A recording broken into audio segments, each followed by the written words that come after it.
Now, the Marcus Garvey movement, it preceded the Nation of Islam. A lot of the things and foundations that were set by Marcus Garvey and his movement were later adopted by the Nation of Islam. The Marcus Garvey movement was the largest black movement in America as far as organized movement. The only other organized movement in America to this day that can even come close to that is the Nation of Islam, still to this day. I think there's a lot to unpack in that, but just in case a lot of people didn't know this information, it might spark some interest in making us ask some questions like, why is that? And that might be a little odd. We might have to look into that.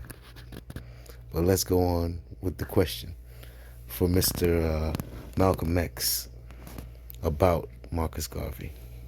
Could you describe the differences and similarities in many of these respects between yourselves and, on the one hand, the Garvey movement of 30 years ago and the lawsuit nationalist movement of Chicago?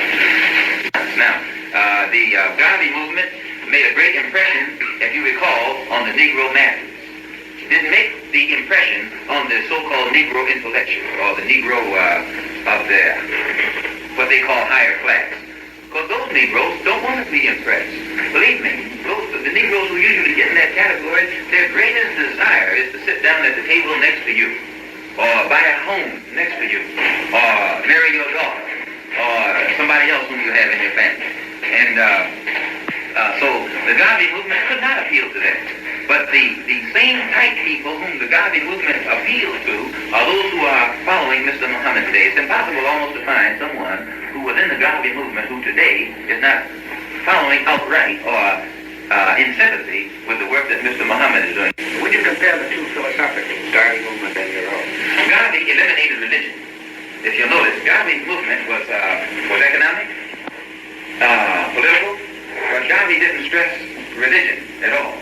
And Mr. Muhammad is a religious leader. He's a very religious man.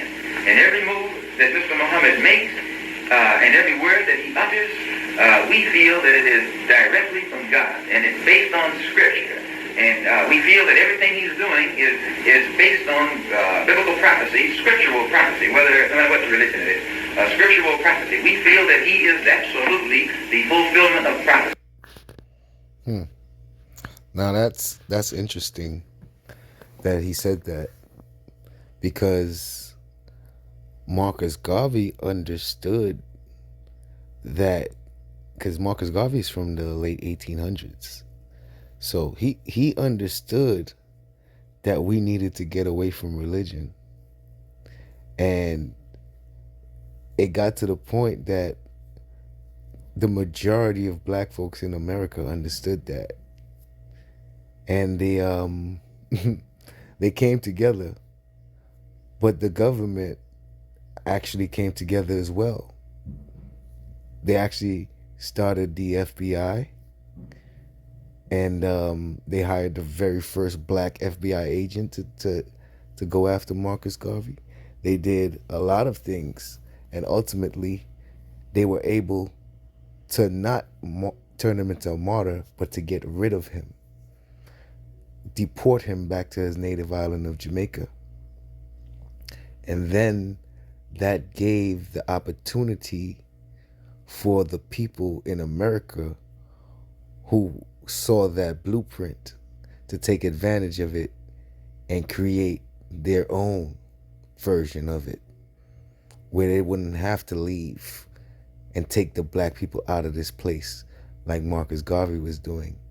And it's funny that getting them back to religion was the way to do it, using the same blueprint except adding religion into it, by getting rid of the guy that would have made them question religion. But you know, that's neither here nor there. The time difference is still different. But the impact on Marcus Garvey on the Nation of Islam and the impact of the Nation of Islam on the black people today, up till this day, it's worth taking a look at.